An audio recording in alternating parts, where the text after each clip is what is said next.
Шановні українці і українки, сьогодні сотні людей і в Києві, і в Дніпрі, в інших містах працювали після російського масованого удару, гасили пожежі, допомагали пораненим, діставали людей з-під завалів.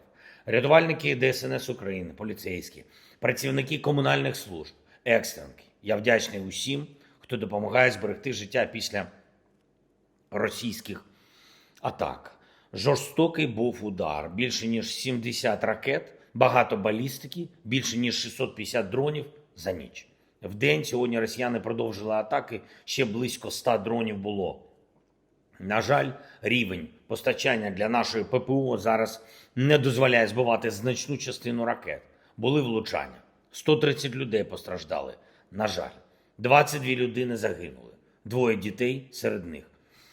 Мої співчуття усім, хто втратив рідних та близьких. Вкотре Путін зі своїм божевіллям перемогли життя звичайних дітей. Житлові будинки, поліклініку в Києві.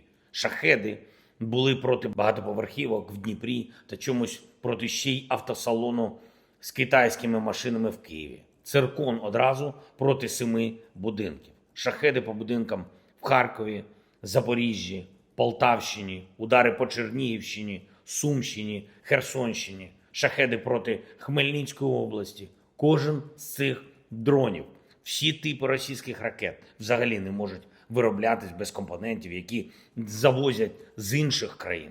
Тобто в кожному з таких ударів є, може хоч і несвідомо, але все ж таки співучасть тих, хто працює на Росію, хто забезпечує Росію грошима, хто допомагає їй обходити санкції та шукати не просто 1 чи 2, а тисячі компонентів, без яких російське воєнне виробництво просто зупиниться. 5 ракет «Калібр» – це 145 таких компонентів. 33 «Іскандери» – це 1122 компоненти. 650 ударних дронів різних типів – це більше ніж 17 тисяч компонентів, без яких неможливо виробити їх.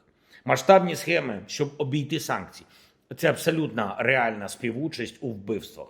Сьогодні була доповідь ГУР, зокрема щодо російських ракетних виробництв. Ми готуємо додаткові заходи нашої протидії.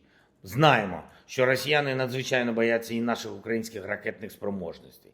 Українські компанії, які демонструють прогрес у розробці та виробництві всіх типів наших ракет, Росія позначає собі серед найголовніших цілей в усіх сенсах цих слів. Ми будемо реагувати. Важливо, щоб наші партнери теж діяли достатньо сильно. Треба створювати проблему Росії, щоб їй було складніше ламати життя інших. Зараз робота в Євросоюзі по 21-му пакету санкцій ведеться.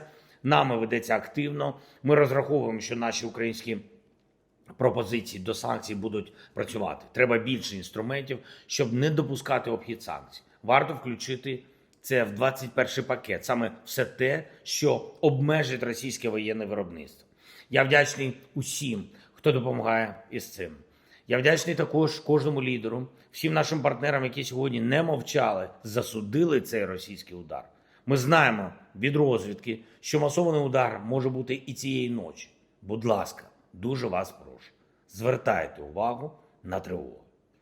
Всім партнерам разом, усім в Європі потрібно і надалі працювати, щоб були ракети для нашої ППО, щоб були необхідні системи і життєво важливі розвіддані та інші речі, які допомагають рятувати життя людей. Очевидно, що в Європі треба свою антибалістичну систему, достатній обсяг, достатню силу, щоб гарантувати захист від будь-якої загрози. Будуть перемовини, будуть зустрічі, які наблизять цей результат. Сьогодні затвердив відповідний графік дипломатичний на червень. Буде активно. Слава Україні!